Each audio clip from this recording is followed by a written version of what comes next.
Have you ever felt like you're just performing in your own life? You know that feeling?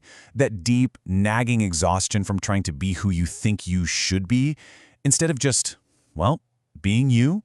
That's exactly what we're going to unpack today. We're diving into this journey from a life of performance to one of real, authentic growth. So it really all boils down to this one simple but massive question. How do you actually exist within your soul? Posing this question is often the first sign of what our source material calls the shift. That moment you realize that just being is no longer a luxury, it's an absolute necessity. And I absolutely love this metaphor because it just makes so much sense. The ego? That's the lobby. It's the shiny, public-facing part of us. It's where we meet and greet, and it's designed to protect us. But it's also really small. Your soul, on the other hand, is the entire skyscraper. All of it. So this whole explainer really is about learning how to take the elevator up. All right, let's start in section 1, the ego's lobby. This is that place where so many of us start out, that space where life just feels like one long, exhausting performance. Which brings us to section 2, living within your soul. So how do we hop on that elevator and get out of the lobby? This is all about the internal work it takes to move into that penthouse view of our most authentic selves. Okay, so let's break this down because the difference here is like night and day. On one side, you've got the ego. It's always in reaction mode, right? It's constantly comparing itself to everyone else, and its main job is to protect this fragile little image it's built. But the soul, it operates on a totally different frequency. It just observes what's happening without judgment. It's rooted in presence, in the now, and its goal is always expansion. The whole game changes when you shift from reacting to just observing. So how do we actually do this? Here are 4 really tangible things you can start doing. First up, practice being the observer. That tiny little language shift from I am angry to I notice anger arising, it creates this little bit of space, and your true self lives in that space. Second, you gotta find some silence. Seriously, the ego screams, but the soul whispers. You need quiet to hear it. Even 20 minutes a day can be a game changer. Third, follow your light. You know, those things you do where you totally lose track of time? That's your soul saying, yes, more of this. And finally, number 4, a big one, shadow work. This is about looking at your own flaws and old wounds, not to beat yourself up, but to welcome them back in, to make yourself whole. Now for section 3, finding your soul tribe. Because here's the really cool part. As you start doing all this internal work, something amazing starts to happen on the outside. Your relationships change, and you start attracting people who just get you. This quote, this is everything. We spend so much time searching and looking for our people, but the universe doesn't really work that way.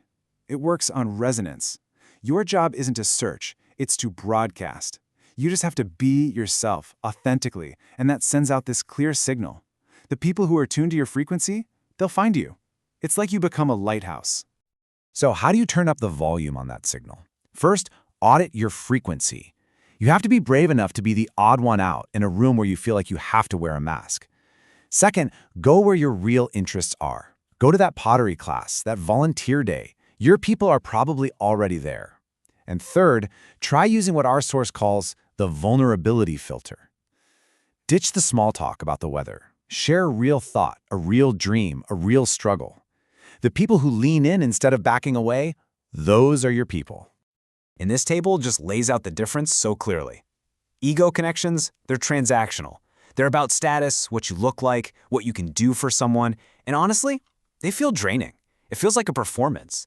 But soul connections, they're based on energy, on shared values. They feel energizing. They feel safe. You know that feeling when you can just exhale completely? It feels like coming home. This image and the caption really just tie it all together, don't they? The inner work of choosing your soul over your ego creates an outer world where you're surrounded by people who don't just put up with the real you, they actually celebrate it. They make it safe for you to just be you. Okay, on to our final section, section 4, your daily soul check-in. Because once you've started this work, the real challenge is keeping it going, right? This is your toolkit for staying centered when the world gets crazy. First up is the source check. Before you do something, just pause and ask yourself this. Is there a part of you that's already thinking about the Instagram post, about who will see you doing it? That's the ego. But if you still do it with just as much joy if you were the last person on earth, yep, that's your soul. It's such a powerful gut check for your motivations. Next, learn to use your own body as a compass. Just take a second, close your eyes if you need to, and check in. How does your chest feel? Your stomach? Your soul's yes feels like an opening, like a warmth, an expansion. The ego's no, or even its should, feels like a tightening, a clenching, a contraction. Trust me, your body always knows the truth. Okay, this next one is huge for anyone who gets triggered easily, which, let's be honest, is all of us sometimes. It's the reaction audit. The next time you feel that flash of anger or hurt, ask, what part of me is actually feeling this? Is it my true self, my essence, or is it a story I'm telling myself? Your soul knows its worth. It can't really be insulted. So if you're offended, it's almost always the ego's fragile little story that's gotten hooked. This question helps you watch the movie instead of getting lost in it. And finally, the authentic signal filter. Wow. This question is like a truth serum for your life. Would you still want this job, chase this goal, own this thing if there was absolutely no one around to see it or be impressed by it? It just cuts right through all the social static and gets to the core of what you truly value.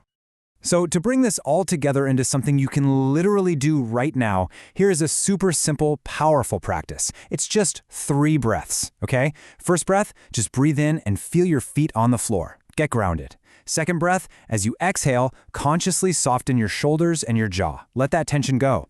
And on the third breath, just ask yourself, how can I bring my true self into this next hour? It's a full reset, and it takes less than a minute.